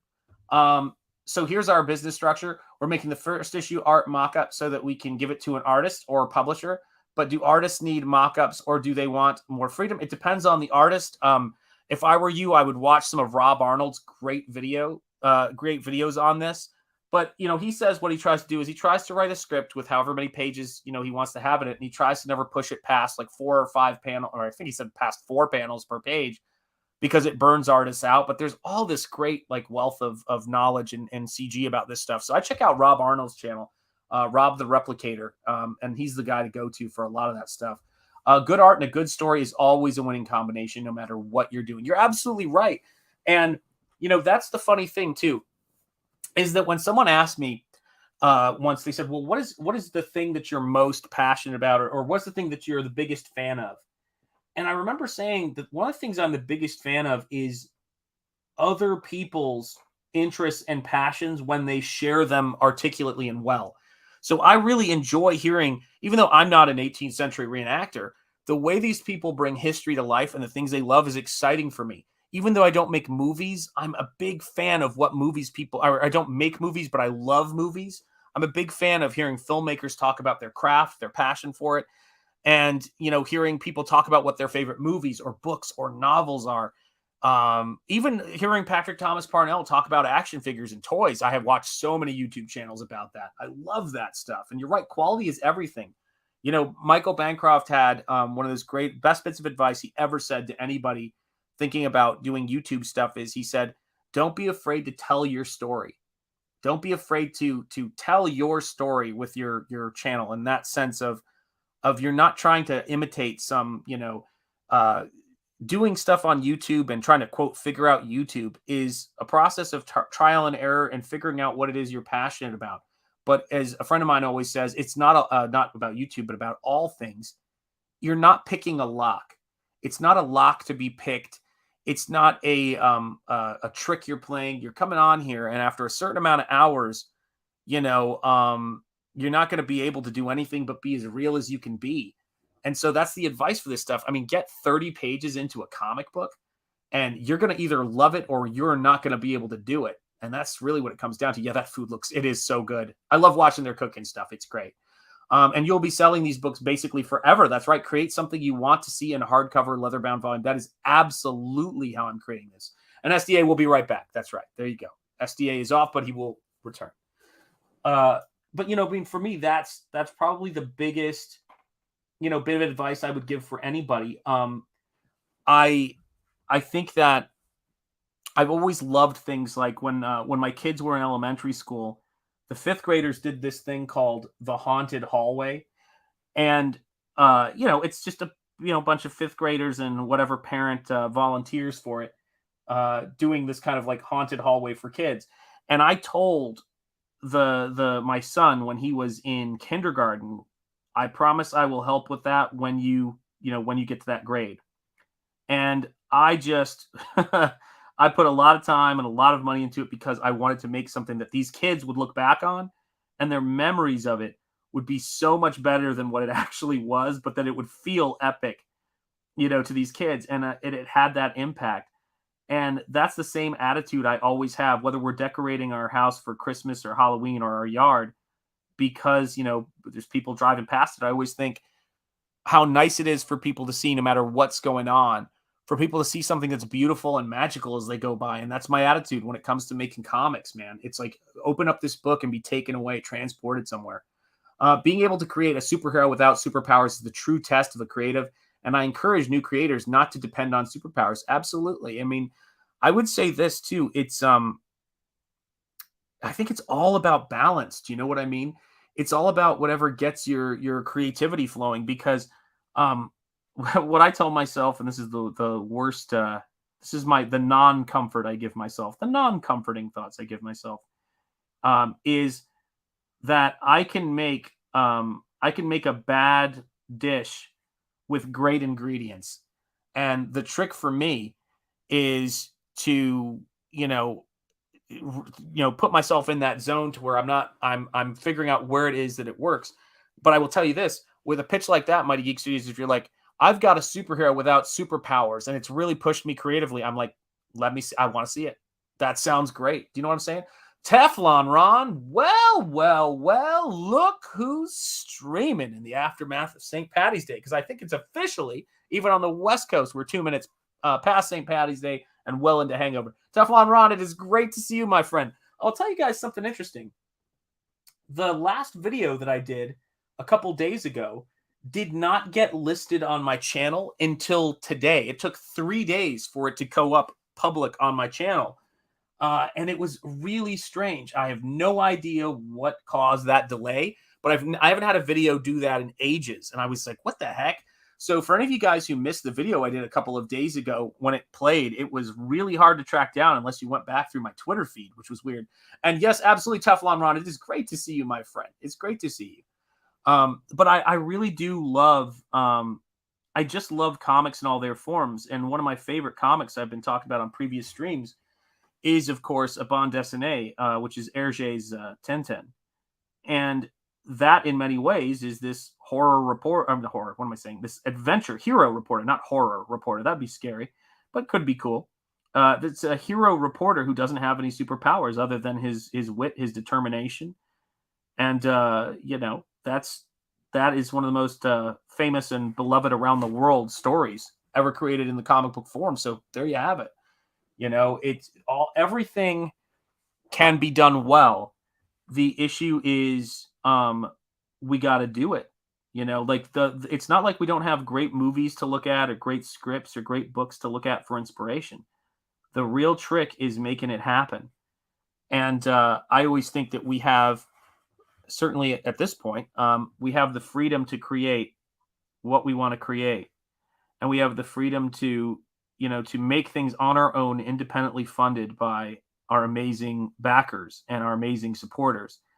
And so we've got to live up to that, man. Like, we've got to make that happen. And that's what it comes down to. I mean, I don't know. I mean, he's discussed it, so it's not for lack of him explaining it as much as it's for lack of me knowing it. But I don't know what it's taken for. I have a better idea of what it's taken for Ethan to do his figures, but I don't know what it's taken for Patrick Thomas Parnell to do his figures. But I'll tell you this, I know it was probably a ton of work, and look at what the result is. I mean, I can't wait to get that action figure, man. I love that character design. It's beautiful. Tommy's saying, if one is looking for inspiration for superhero without power, I would suggest checking Doc Savage. Man of Bronze is the perfect combination of peak human physique and intellect. Absolutely. And that's one of the things, if I can find it here, has one of my favorite creeds of all time. So here's the Doc Savage creed. Let me strive every moment of my life to make myself better and better, to the best of my ability, that all may profit by it. Let me think of the right and lend all my assistance to those who need it, with no regard for anything but justice. What a great character. And when you've got a philosophy and a creed like that, you've got a hero in front of you. And I love that creed.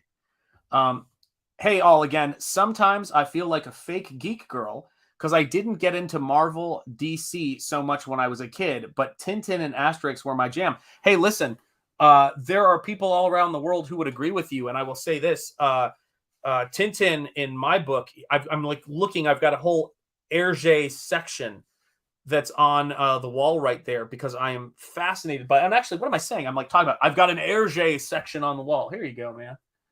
This is what I've got sitting next to me in my wall of heroes here. I've got this person who my daughter once called Dr. Calculus because she couldn't say calculus. I've got Captain Haddock, and I've got the man himself, Tintin. And I really want to see us be able to make stuff like this in Comicsgate, by the way. Really, like, nice, beautifully sculpted and painted, which we already are. I mean, I should say we're already doing that stuff, but man, is that stuff good. Love that stuff.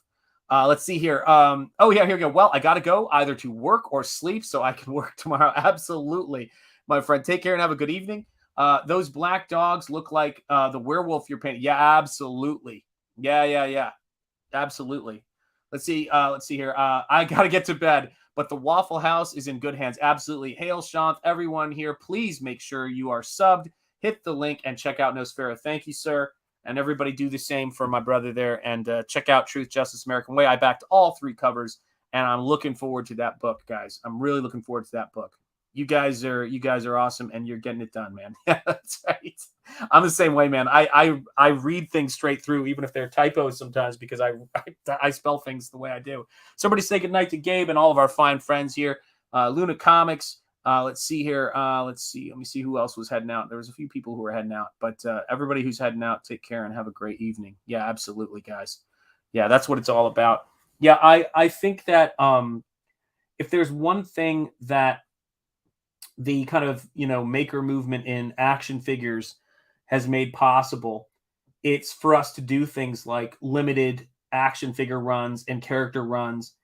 And that's the big difference between shopping everything around, and having to try to get an action figure deal.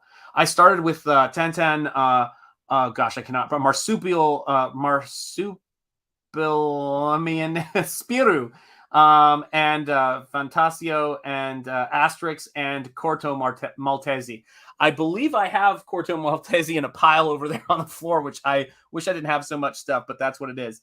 I plan on overstaying my welcome. Well, we welcome you to overstay your welcome. How's that sound? Yeah, you got to do it sometimes, guys. You gotta enjoy it. Got to enjoy it all, every last minute of it. That is my goal for my life right now, is to make sure that I am enjoying every last minute of it. Whether things are up, whether things are down, however they go, I just say, hey, it's another day. Do your best, get into it, and make as much stuff happen as you can. Because if I'm at home and I'm not feeling well, and I'm at home with the family, that's a day I can ask my kids how their day was. Or maybe I can write something, or maybe I can write a thank you email to somebody who influenced me if I can't get to my desk and draw. And I always try to make sure I do those things. And it leaves me in a better place as far as, when I get to the end of the day. And so, yeah, I mean, I think that's what it is sometimes. That's what it's always about. I organized a way of boosting those Tantan Asterix from my primary school library when I was 11. We only got caught because we read the stolen books in class during free reading time. Yeah, you know what? Listen, I will tell you this. It's a good thing not to be the best evil genius in the world, but instead to just have good taste and drive and passion. And that's really what it's all about. I mean, look at all the stuff that we do and what we come up with here. I mean, it's these little moments, these little panels where we've got, characters interacting and forming, relationships. That's the stuff I'm most excited for people to see happening in this story.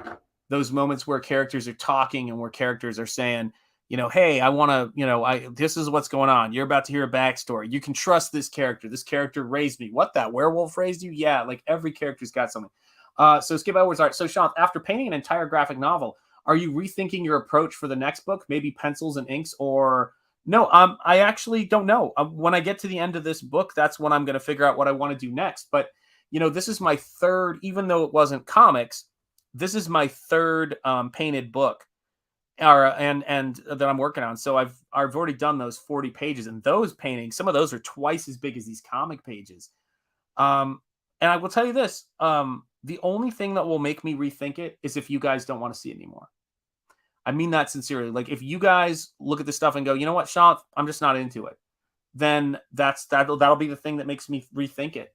but if you guys keep supporting me and everybody who bought, art books 1 and 2, is sticking around and supporting it, then I'm here, man. I'm here for you guys. I will put it all out there. I'll lay it on the line. I'll put those hours in, because maybe someday at a convention when I'm, some old guy, or if there's like, people collecting artwork, we'll be able to look at the originals, and you guys will know you were watching me paint it, and you would be able to see it on the wall, the physicality of what we were doing here when we were hanging out.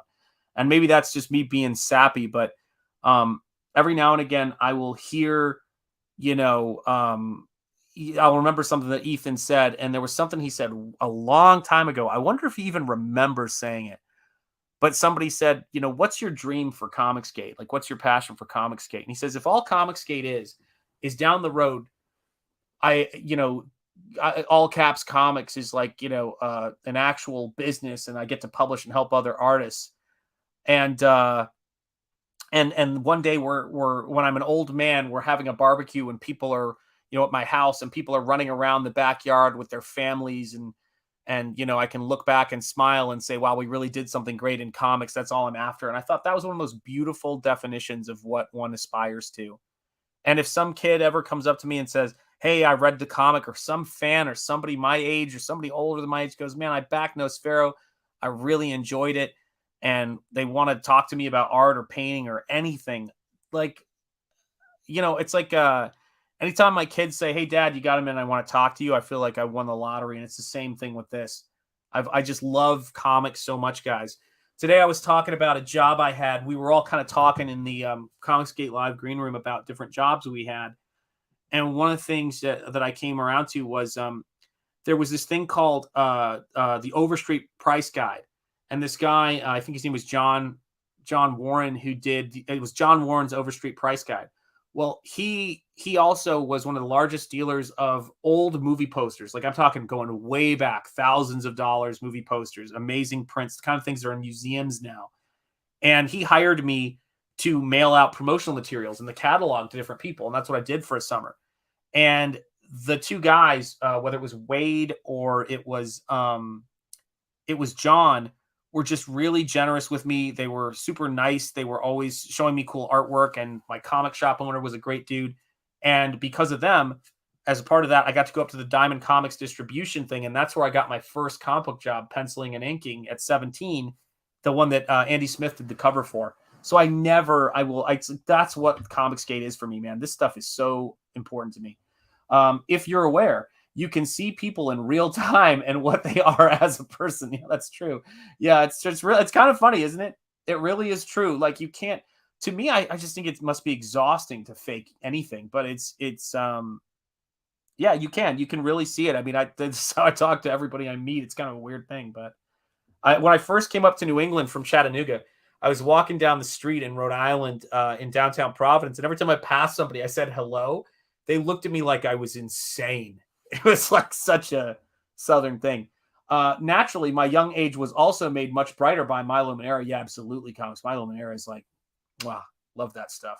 Amazing artist. Dude, your stuff has that old 1800s art vibe. That's total. Oh, thank you, man. I appreciate that. Jay Lee, hail, brother. Love that. Teflon Ron, you can't stop. You got to do the Frankenstein story next. Hey, I will. I'll make it happen if you guys are here to back it, man. With mummies, yeah, it's got to happen. I hope the young lady survives this story somehow. I think she will. Oh, you're going to. Oh, I see. Yes, you will enjoy how this story goes. It will keep you at the edge of your seat, though. That's for sure.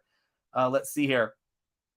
Steve Worcester, you could look a book up in Wizard Price Guide or see what it was probably actually worth in Overstreet. Yep, you're absolutely. Yeah, that's true. You know what I'm talking about, Steve. It's right. Yeah, that's what John said that too. I remember him saying that, because that was a part of what made their publication harder to sell, although theirs was actually accurate. So it is what it is. Let's see how large the old movie poster print runs were. Are they extremely rare? Yeah. And a lot of them were, a beautiful, like, prints that were done, like with beautiful inks. They hold up. They're like fine art, lithographs. And in many cases, they were several sheets large, or they were just enormously done. And I swear, I saw an exhibition of one of those, and of the Metallica guys one. collection, and I was like, these are incredible. I want to live in a world of these prints, and they're worth, some of worth are millions, but they're worth hundreds of thousands of dollars now. Some of those original Frankenstein or the Mummy ones are beautiful. Actually, I'm going to grab a book, and I'm going to blow my nose because I cannot breathe right now. And like you guys can hear me, I'm like wheezing, and I'll be right back. So I'm going to play a trailer, and then I'm going to hopefully see if I can find this book. So bear with me, folks. Bear with me 1 second here. And let's see what we got here. What's a good trailer to play? Well, let's play this one for our fallen comrade here, and we'll see how long I have to go. Here we go.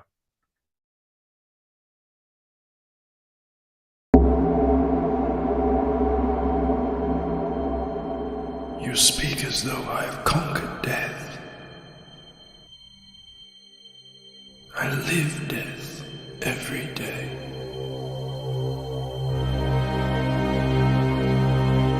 I am surrounded by it, smothered by it. Look at you now. He would have everlasting life. You seek to defy death, yet you cannot even defy sleep. And our like sleep is to death.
Back, Truth, Justice, the American Way. Found the book. That took me a little while. Sorry about that, guys. Let me see if I can get this book to come into focus. It's like I have so many books around me, thank goodness. I'm very lucky to have that. This is the exhibition of Metallica guitarist Kirk Hammett's collection of vintage posters. He owns 2 Frazetta originals, or 3. And I saw those at his show. And let me see if I can show you some of these classic posters. Well, here's an original Metropolis poster. Look at that. Beautiful. But this is the kind of thing, this original vertical Frankenstein poster is, let me see if I turn this light off, if I get a better adjustment on it, is the kind of thing, no, it's not going to work, that makes, there we go, that makes for just beautiful. Megadeth is better. There you go. Hey, listen.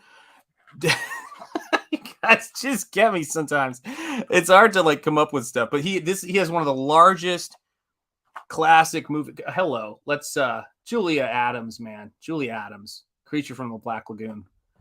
Definition of feminine beauty right there, if ever there was one. Here's an original Dracula poster. Bear in mind, these things were incredibly large. But one of my favorites, look at this one. This is the original outside on the top of the movie theater marquee standing. Actually, there it is right there. That is what the poster looked like, if you guys can see that. So there is the outside of the movie theater with the people underneath that. And then that is how large this poster was. They are incredibly rare, super expensive. And this is the kind of stuff I'd like to see us have for the Fans Fest. You know, stuff like that. This is one of my favorite movie posters of all time. This is the original Boris Karloff mummy poster. Look at the hand lettering. This is a major influence for the hand lettering and the stuff that I like to do in Nosfero. I love this kind of stuff. Look at the paint quality there, or the print quality, I should say, of the reproduction of this painting. Look at the type right there. When you saw me do the painting in art book 2 of mine, The Mummy's Womb, I was absolutely doing this hand-lettered type right here. That's the thing I was influenced by. And then, let me see what else I've got here. Boy, I cannot breathe through my nose. Hopefully it's just allergies. But you never know. I could have, because when I stream with Michael, you know, it could be contagious. But here's what it's about. Look at this. Bride of Frankenstein. Look at those beautiful colors. Like, I want you guys to feel like you're walking through like Frazettas and all those classic things when you're reading my book. But I really want you to also feel as though it's like a tour through old, you know, Universal Monster movie posters. And some of them, if I can find, oh God, look at this one right here. How beautiful is that? The Return of Chandu with Bela Lugosi. Look at the way "the" is written there. I love that hand lettering. And look at these creepy guys back here. By the way, this poster was probably about maybe 8 or 9. Well, actually, it probably says right here. Hang on a second. Adjust my glasses here. This lithograph was 79 inches by 79 inches high by 82 inches across, I think it was. This thing was huge. On the wall, it's huge. Just beautiful. Yeah, that is a glorious poster for the Mummy. You're absolutely right. Yeah, banners can be expensive. What kind of paint did they use on these posters? I don't know, but they really... oh, here's Lon Chaney, London After Midnight, one of those amazing films that's lost to history. It was destroyed. Nobody knows what happened to it. There's only a couple of photos. So when I sit down to think about what's going to make artwork great, I think about posters like this poster from The Black Cat, this poster right here, The Invisible Ray, with Karloff and Bela Lugosi. Look at this. Oh, by the way, there was a little movie that Boris Karloff was in called The Walking Dead. Have you guys ever heard that expression before? The Walking Dead? So many people don't know that. Here's Karloff and Lugosi in The Raven. Beautiful poster there. And we haven't even gotten, I don't think, to my favorites. Let's see if I can find Night of the Living Dead. So he has an original of the Night of the Living Dead posters. So you get the lo-fi kind of fun stuff. But then where is... Oh, yeah. This is one of the Frazetta originals that Kirk Hammett owns. And then this Phantom of the Opera painting by... Oh, God, I can't believe I'm blanking on his name. This is embarrassing. Basil Gogos. It's because I was just saying Bela Lugosi. But he owns the Basil Gogos. Oh, yeah, the great job with those eyes. There's no getting around it. And let's see if we can find it. Here's Speak of the Devil, and He Shall Appear. This is Nosferatu. This is one of the original Nosferatu posters. Beautiful print. You know, these things were just printed. Oh, let me tell you something, guys. My books runneth over, and I am utterly grateful. I did not have this book collection when I was younger, and it's taken me years to collect all these books, and they are... Oh, here's this right here. All of these are great. There's a Wolfman poster right there. But this right here is my favorite movie poster of all time. The colors, everything, and it's a huge poster. This is the Karloff Mummy poster. Look at the sick, amazing colors there. That, to me, is artistic genius. That is just beautiful. Look at the type. Look at the painted texture to make that type 3D. Just beautiful. Just beautiful stuff, guys. And I love it. I live for this stuff. Of course, we all know this movie poster, but this one's little less complicated of a process. But there's Alien as well. Because when you collect these posters, that's what it's all about. So yeah, that's what I meant when I said like those old classic horror posters. And of course, I've got a Frazetta book here because why would I not have a Frazetta book? I am standing on the shoulders of giants, as I often think it's important to do. Let's see here. Oh, yes, thank you. I do appreciate that. Yeah, they did a great job with the eyes, real pulp feel. What kind of paint did they use on those posters? I mean, they were lithographs, so I guess it was just lithograph ink and a lot of like hand, lining up things work. Yeah, that is a glorious Mummy poster. Yeah, I really do think that it's easier to do that kind of stuff now. And even on our streams, we can take vertical images and lay them across the streams. I try to do that every now and again to give this whole thing that feel, to give this whole experience of coming onto this YouTube channel, to give it that great feel. That's what I love to do. That's why I want there to be, when I do an intro for a show or I do a painting for my book, I want it to have this quality where you look at it and you just go, oh my gosh, I'm in this world. I'm in this world of pulp, this world of monsters, and I'm on the ground level of something that is real, something that is going to be, I'm going to cherish, I'm going to love, and I was there when it was being made. There's nothing cooler to me than having those moments. That's how I feel when I watch my fellow comics creators working, and all of you guys. That's what makes it fun. Hello all. My order is about to be up at the counter. #Waffle Lodge. Yeah, absolutely, my friend. That's where I'm at right now. Let's see here. Jay Lee here is saying one of the most amazing posters done back in the 1920s was the Broken Blossom. It's amazing. You need to check it out. I absolutely will. I love that stuff. That's me. Be right back. There you go. Excellent. Let's see here. So did they send those out to the movie theaters and the surviving ones are from there? Yes. Like so many amazing works of hand-done artwork, it wasn't understood in its time how much skill was going into it. So there are so few of them left. And I believe that King Kong one, Standee sold for over $1 million easy. I don't know how much it was, but the golden era of illustrators and artists, how a lot of those collections got started, the Rockwells and the Wyeths, is when the old publishing houses were trying to make room for new stuff. They took them and they just were dumping them out in alleys. They're like, we have all this old artwork. We don't need it anymore. It's already been photographed and used. Toss it in the alley. And there's people who picked those up and those became a part of their collection. Hey, what's up, Duarte? It's good to see you, my friend. Glad to have you here. And so for me, like when someone's, when we were talking about earlier, it's like, when somebody looks at the piece I did for Graveyard Shift, you're looking at a hand-done gouache illustration. When someone's looking at, the piece I'm doing, the sketches I do for whether it's Shane Davis or anyone else, there's one of these on paper. And if there's going to be prints and if there's going to be stuff like that, those things will always happen. But there will be an original piece of artwork somewhere for this stuff. And that is what makes it so fun for me to create. And you guys are going to get a physical book of this artwork. And that's what's so cool. And the artists did not get paid that much back then. Absolutely. They were just studio artists. You're absolutely right. Teflon Ron says, I still want to see the creature from the Black Lagoon show up in one of your future stories. It's always possible. Listen, one of my favorite books of all time is what do you call it? Oh God, how's that for being tired? Is The Shadow over Innsmouth, which of course has the hotel that he stays in for the night called the Gilman Hotel, which is where they got the nickname they gave the creature from the Black Lagoon on set. And all of the creatures in that story are these amphibian-like, fish-like, frog-like creatures, very much the creature from the Black Lagoon, which was designed by Millicent Patrick. And I believe was, who were the people who performed inside of it? Ben Chapman and the person who was on land, and then the person who swam underwater was... Dang it. Oh, I can't believe I'm blanking on it. Ben Chapman and who was the other person who played the creature from the Black Lagoon? Oh, gosh. What is the other actor's name? The swimmer who did all the underwater creature stuff. Someone's going to get it for me, but I'm trying to think if I can come up with it. There was Ben Chapman and... I can't believe I'm blanking on this. This is horrendous.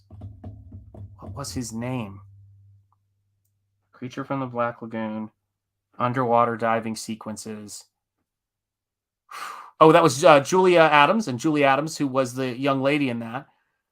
Oh God, I can't believe I'm gonna kick myself. I'll try to come up with it before the stream is over. Wasn't Brooke Shields, but Brooke Shields is another swimming beauty. There you go. Oh gosh, was it? I think you're close to it, Johnny Housemanson. Is that what was his? Oh, it's close. That was the actor. I think that was one of the actors. What was his name? Oh, is it? Oh gosh, this is killing me. Creature from the Black Lagoon in the creature suit. So we have Julia Adams. We had Richard Denning as one of the characters. You had Richard Carlson, who was the good guy. Antonio Moreno. You had Nestor Paiva, Whit Bissell. Who else? Who else was in that? I'll know his name instantly when I see it. Gosh, what was his name? Henry Escalante, who was great in that. What was his name? This is killing me. Was it Richard Carlson, Julian Nestor Pfeiffer, Whit Bissell, Creature. Oh, Ben Chapman and Rico Browning. Rico Browning. I can't believe I couldn't get that. Let's see here. So yes, it was Rico Browning. Thank you. See, RB got it. And by the way, RB, do you guys know that RB's real name is Rico Browning? RB, I think that you need to change your YouTube channel to that. Yes, Rico Browning. Thank you, RB, my groomsman. It's good to see you. I was happy to return the favor. We've both been married 1,000 years now. But yes, absolutely. Rico Browning, who was a swimmer, an actor, performer at, I think it was Weeki Wachee Springs, this underwater performance in Florida area. And so was the actress who body doubled for Julie Adams and did all the underwater swimming scenes. So yeah, they had two people who had experience there. And that guy could hold his breath. He'd just go underwater. He'd have an oxygen tube, which is what they did for their mermaid shows and things that they did. Yes, RB's like, I am Rico Browning. Absolutely right, guys. Listen, I didn't want to spoil it. Spoiler alert. The creature's backstory would be nice to see. I always wondered where he came from. And the documentary has some great stuff. Yes, the mermaids. Indeed, indeed. Not overcooked, just Browning. That's absolutely right. RB is never overcooked. Neither is Rico Browning. Are they the same person? I don't know. I don't know. Yeah, and everybody's saying hello to RB. We got John saying hello, hello. Yeah, Rico Browning is the cat's pajamas. And that to me is the thing about it, you know. Hello at Steve Worster. Bow, indeed. Yeah.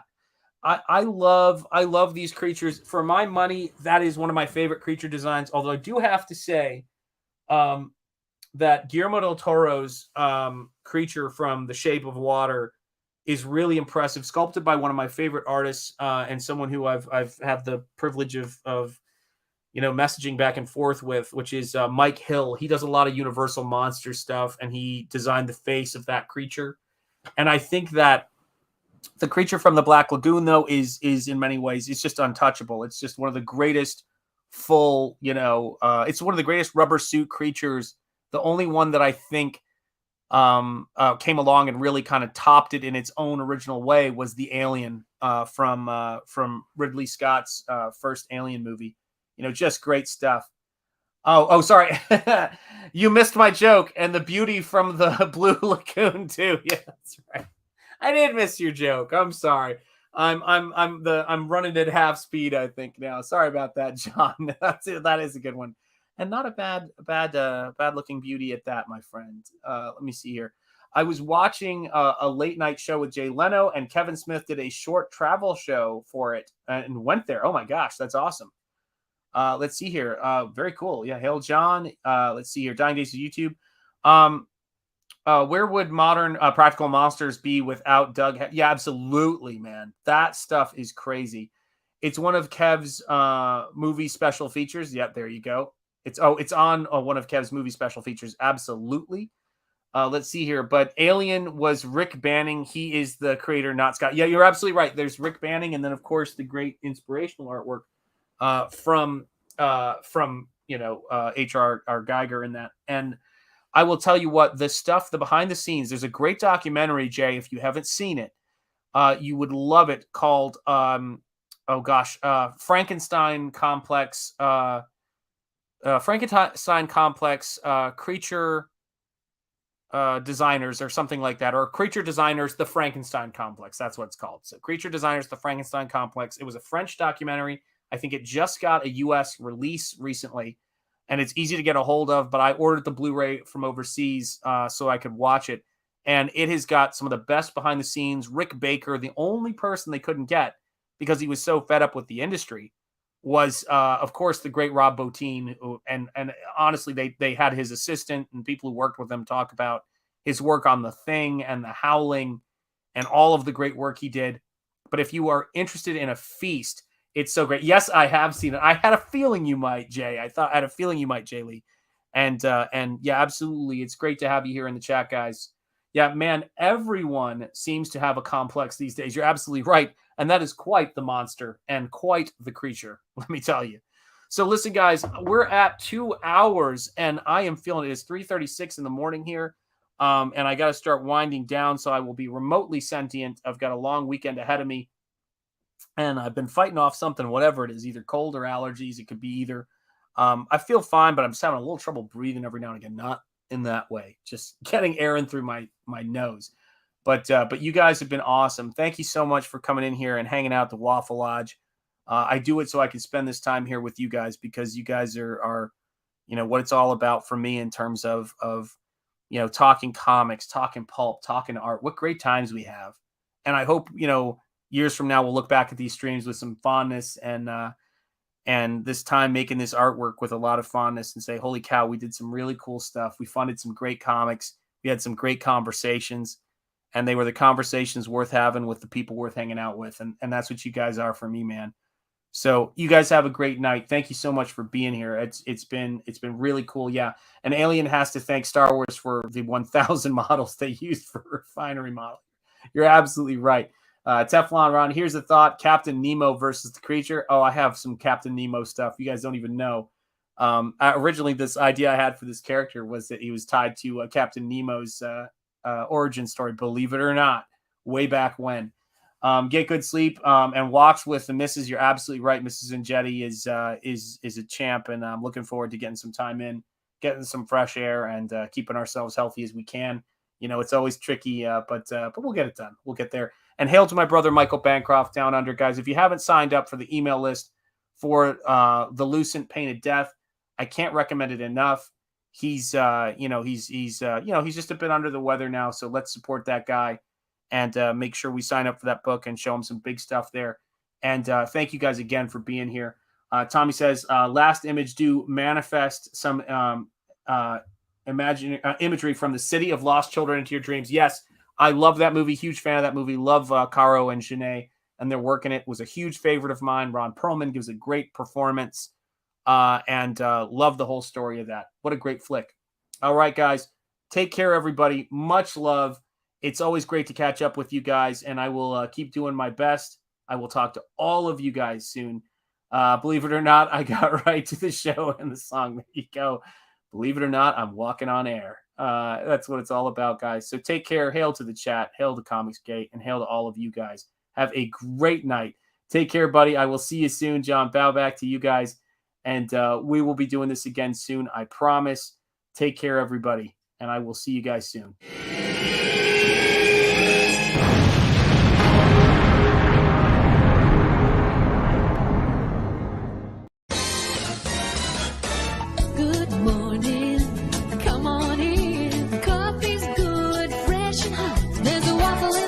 On the grill, we're making bacon. You're always welcome back. Charge! Here's a little something for you busters. Yeah. You're not even learning anything on the street. Yeah. You think I'm stupid, son? Yeah. You know what I'm trying to say to you, boy? Yeah. Do you? What's up with that? Look at me, damn it! Y'all cowards don't even smoke crack. What's up with You that? smoke crack, don't you? Y'all cowards don't even smoke crack. Look at me, boy! Hey to You you, smoke crack, don't you? don't even smoke crack. You know what that does to you? Huh? You smoke crack, don't you? Smoke crack. Go on and do it expeditiously. What's up with that? It kills your brain cells, son. It kills your brain cells. Don't even smoke crack.